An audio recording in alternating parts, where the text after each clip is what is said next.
This episode is sponsored by UPMC Altoona Elite Orthopedics and the UPMC Sports Medicine Concussion Program. UPMC Altoona Elite Orthopedics and the UPMC Sports Medicine Concussion Program are proud to support youth sports across our region and proud to sponsor the 2022 High School Football Preview on the Altoona Mirror YouTube channel. To learn more about their board-certified orthopedic surgeons, their specially trained concussion management experts, and the wide range of orthopedic conditions they treat, or to schedule an appointment in one of their facilities in Hollidaysburg, Ebensburg, or Bedford, visit upmcaltoona.com/ortho or call 814-889-3600. That's 814-889-3600. Hope we get something. Somebody sends us something. Hope so. This will be 3 weeks in a row. With 3 weeks in a row with nothing. Yeah. Yes. Hey, so you got this in the mail? I don't know. This is Nate. Maybe Nate's the other guy. Delivery boy right now, but I think that might be a Oh, wait. No, it's nothing. Oh. It's nothing. It's my towel, Nate, on my desk that I use to clean up messes. I'm sorry. I mean, you guys might just need to come up with a new stick. I use it to wipe the tears from because certain schools do not send us anything. I might need it later for my tears too. I guess I will just have to keep dreaming that somebody will send us a towel. Because Yeah. we only have playoffs. We got playoffs. Yeah, that's right. Playoffs. Nate, I appreciate it. Thanks. Yeah, I guess I'll just go put that back on your This desk. is from the Anne-Marie want. Franco tea towel collection. Hopefully she doesn't mixed up. watch. I'm not really allowed to bring them into work. I'm supposed to bring the really raggedy ones in. Because I just got excited that it was a towel. Yeah, I did. I thought it was too, Nate. Sorry to disappoint, guys. Good work, Nate. The dream continues.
Hi again, everybody, and welcome to Week 9 of the high school football season. We are in the middle of October, and we're close to playoff time coming up here, but we still got a couple weeks of regular season action. I am Scott Franco, your host here on Mirror TV on YouTube. I am joined again by Mike Boydum and Andy Stein, my two high school football guru greats, and we're going right into the games here. Our first game that we're going to talk about, and you already saw it, we didn't get anything. We didn't get a towel. That's all I'm going to say. We didn't get a towel from anybody who hasn't sent us a towel. But let's go right into the game. Mike's so mad about it. Mike won't even talk about the towel thing. But anyways, first game, Altoona at Carlisle. Altoona kind of trying to get back on track here after these losses. Carlisle 4-4. How good is this Carlisle team? Well, I think you shouldn't be so harsh on Carlisle for not sending us a towel. And their colors are green and white too, right? Yeah. There are other schools in our coverage area that have nuts in this that are green and white. But anyways, Michael, go ahead with Carlisle. By the way, Carlisle, if you want to send us a towel, please send it with a crab pretzel. Ooh, and you'll know, if you're a Carlisle person, you'll know about the crab pretzel. Carlisle is 4-4 and Altoona's 5-3. This is a winnable game for Altoona, but Carlisle's coming off a nice victory over Cumberland Valley. Now, the one thing I noticed with Carlisle is they're averaging under 4 yards a rush, and that might bode well for Altoona because Altoona really wants to control the line of scrimmage. And if Carlisle isn't really running the ball that well, they're leaning on the pass. Altoona might be able to get out in front, and if Altoona can get out in front, they can run some clock. They've rebounded in every loss this year. They haven't lost 2 games in a row at all yet. So this is a good chance for Altoona to clinch a winning record in the regular season if they can go down to Carlisle and get this victory. Was that surprising to you when you saw that Friday night, the Cumberland Valley Carlisle score? I was a little surprised. Yeah, I could not believe it.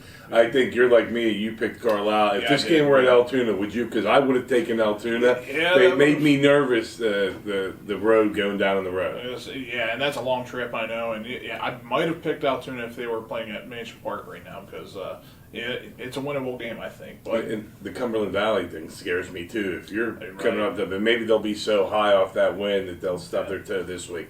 Our next game, a team I do not think will stub its toe. Bishop Guilfoyle 6-2 at McCort-Carroll 2-6. When this was just McCort, these games used to be really. I mean, when McCort was really tough, those were good, but they've kind of fallen on hard times. McCort-Carroll, I mean, I know it's down there, but I got to think if BG just plays like BG, they'll win this game.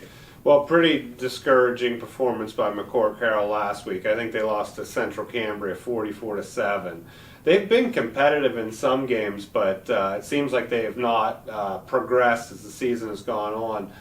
Johnny Golden, actually, a Bishop Carroll student, is their primary quarterback, and he's been able to run and throw the ball a little bit. And Justin Wheeler from BG, you know, he says that the Carroll, McCort, BG rivalry will bring out the best in them, so he's expecting to get their best shot. This game does mean a lot to McCort and Carroll when they play Guilfoyle.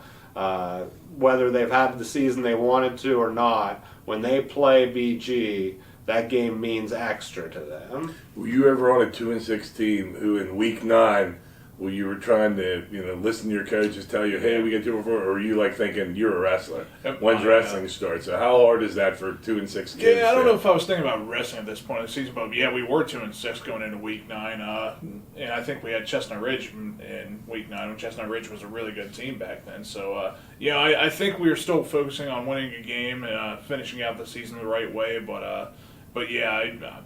I don't want to think about wrestling just yet. I just want to think about winning a game and finishing off right note. And a good setup because our next game, Mike has for us, Richland 8-0 at Chestnut Ridge, 6-2, and that's a TV game this week as well as a radio game. I mean, Richland, geez, if they end up undefeated in the regular season, they're going to feel pretty good going into the playoffs. How good Chestnut Ridge put up points last week too against BG. I got to think you think they could put points up against Richland, but can they stop Richland? Well, the problem against Chestnut Ridge in their game against BG was their turnovers, and every time they made a mistake, BG capitalized. And if they're going to beat Richland, they're going to have to play a perfect game because Richland has shown that they can score with anyone. Out dueling Penn Cambria last week, 49-42. They've outscored Central. They've won a lot of they just edged Bedford by 2. They've gone through the gauntlet, and this is kind of their last big game to get through to basically clinch the Laurel Highlands. And this is a game that's going to be really tough for Chestnut Ridge to win, but hey, it's not out of the realm of possibility. Because out of the realm of possibility would be if someone here last week would have picked Mo Valley to beat Bellwood Annis, especially when that person went to Mo Shannon Valley. Never saw And it. Mike's right because I would have sat there and said, Mike, there's no way Chestnut Ridge isn't going to beat Richland.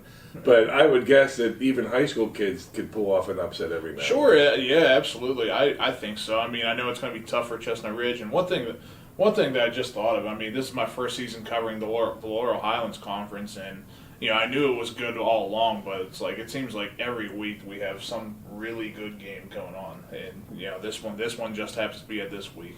And I think Max Shoemaker is an excellent coach, and if anybody can get his kids ready to knock off a Richland, maybe at some point Richland has a hiccup, and maybe that hiccup could be this week. One team that had a hiccup last week is Tyrone, 6-2, hosting Hollidaysburg 1-7. Tyrone winning 21-7 going into the fourth quarter, and then the bottom falling out. And you and I were in here listening on the radio. Yeah. We couldn't believe it, and I know you think Hollidaysburg has a legitimate chance to win this game. Well, Hollidaysburg also kind of fell apart in the second half. Yeah. Yes, last week they were beating Selinsgrove, and that would have been an excellent win for Hollidaysburg.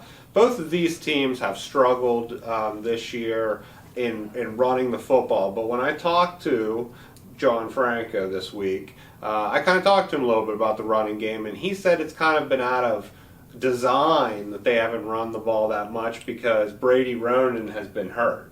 He came back last week against Penns Valley, had a solid game, so that's something to keep your eye on. If Brady Ronan can provide the run game and, they're not just all sitting back waiting for Ashton Walk to throw the ball, maybe the guys like Ross Gamp and Weaver can get more open and that the passing game can be even more effective for Tyrone. How about as far as Homer, because you grew up your area and everything, I don't think he's coached too many 1-7 teams. No. But if anybody can coach him up, because if you would have told me they were going to be in that Selinsgrove game, I was looking at some of the scores that Mike had pointed out to me. He said, look at these scores that they had on Max Preps, and they were blowing out some teams. And I thought, oh my gosh, Hollidaysburg has a chance, because we again were listening to that game on the radio, and on Friday nights it's like 5 games on Andy's computer. I got 2 radios going on, a TV game. But I mean, Hollidaysburg had a chance to win this. I got to think you feel pretty good about it if Homer is your coach. Yeah, and this was one that I really had to think about too. I mean, it wouldn't surprise me if Hollidaysburg goes to Tyrone and does win this game. I don't know. I did pick Tyrone, but Hollidaysburg showed some fight the last couple weeks, and I know Tyrone. I'm sure. What were they up 21? They were up 21-7. Yeah, on Penns Valley. I think they just want Friday to get here so they can forget about last week. So I mean, yeah, I'm taking Tyrone, but I wouldn't be surprised about Hollidaysburg. Another big thing about this game is that with Hollidaysburg being a 5A school, if Tyrone can knock them off and get a win here, it'll go a long way in helping Tyrone secure a home game in the semifinals, maybe at home against Central instead of going to Central, which is going to be a big factor in that game. And we don't think Penn Cambria is going to lose in their last 2 games. They should be able to hold on to that number 1 seed. They would be the favorites. Yeah, they would be the favorites to hold on to the number 1. Penn Cambria would be 1, and then 2 is going to play 3 with the winner getting 1.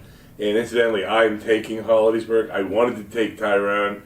I kept thinking, and Mike had said to me throughout the year, he goes, I think Hollidaysburg could win this game. And I thought, I chickened out and picked Hollidaysburg.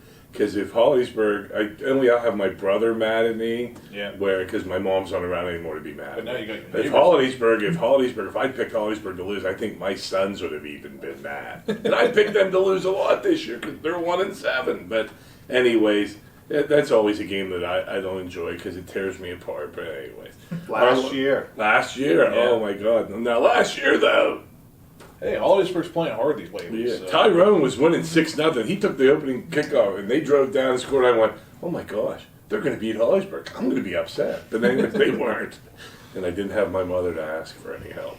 Our last game here, our favorite coach, I can sit there and call him that. I don't want to offend any other buddy, but our favorite coach in this show is Northern Bedford's Gary Black, 8-0, hosting a 5-3 Juniata Valley team.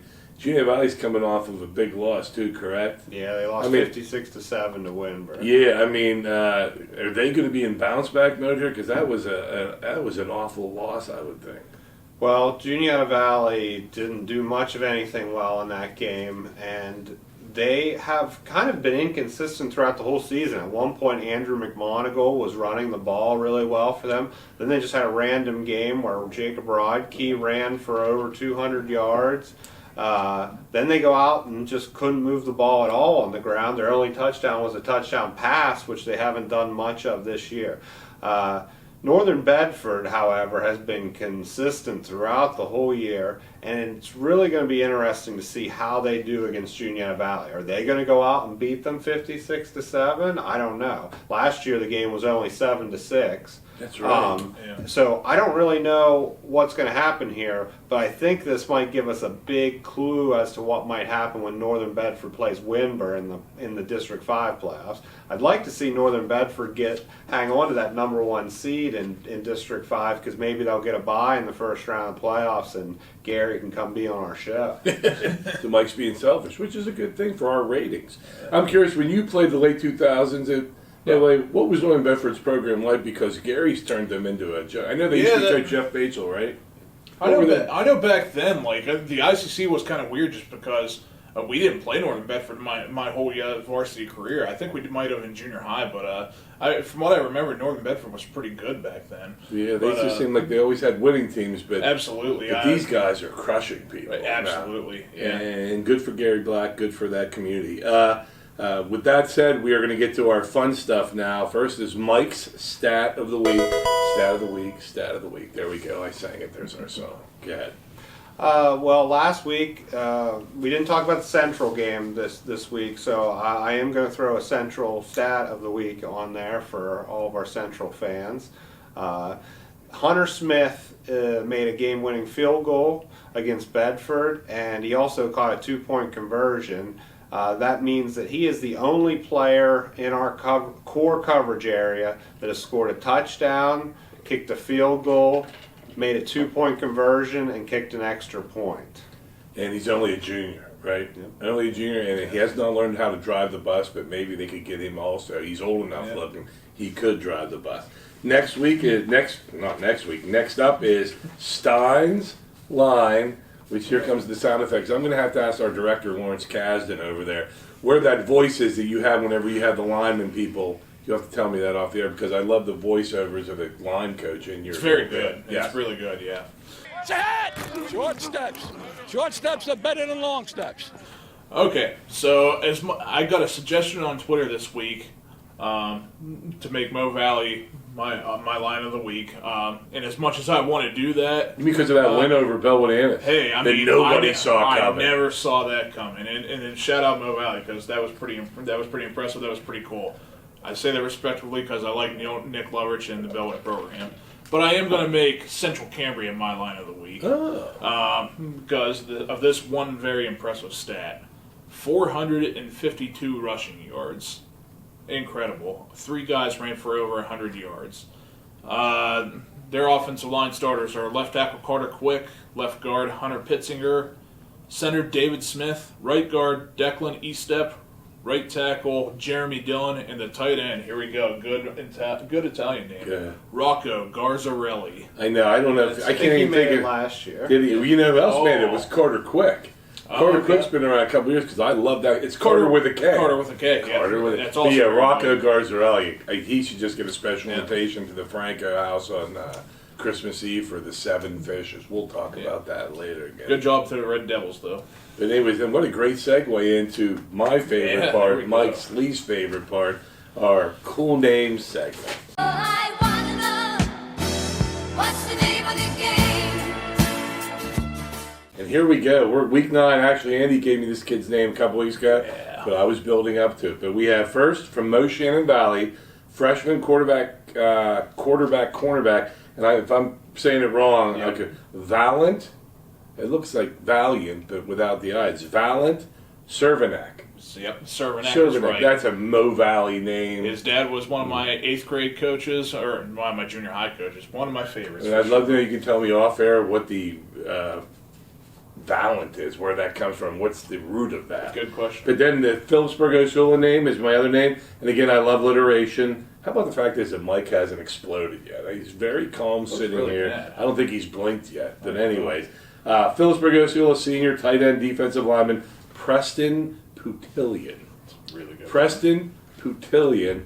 And Dan, we have to make sure we spell Putillion But right. the question is he from Phillipsburg or Osceola? Todd Irwin. Todd Irwin is not here, but Or- he can leave a comment on our Facebook thing, where it says, hey, it's... Or he could be from like West Decatur. Or what about Spike Island? Spike Island. Spike. How about the fact is that I know where Spike Island That's is? impressive. If there was a kid with a cool name from Spike Island, that would have to shoot him up the cool name. Maybe he's from like halfway between Hapstone and Osceola out there. If his name was Spike. There are people named Spike as nickname, but it's Preston Putillion. That was Scott Gummo's nickname. Oh, there you go! We could have gone back in time and find cool names. Maybe we'll do that next year. Okay, let's This do little that. hint, wink, wink. Anyways, Valent Cervenak. Cervenak, yeah. Valent Cervenak. That's a unique name. I might even see him. You See can him tell, this week. tell him to watch our show so you can hear his name on the YouTube channel. Anyways, that'll do it for week 9. For Mike Boydham, for Andy Stein, For my new name, Lawrence Kasdan, who did direct a lot of movies. You just have to look him up. Make yourself useful. You Google it. That's what we call Danny Eisenberg, our director-producer. I'm Scott Franco. Thanks for watching, and we will see you week 10 next week.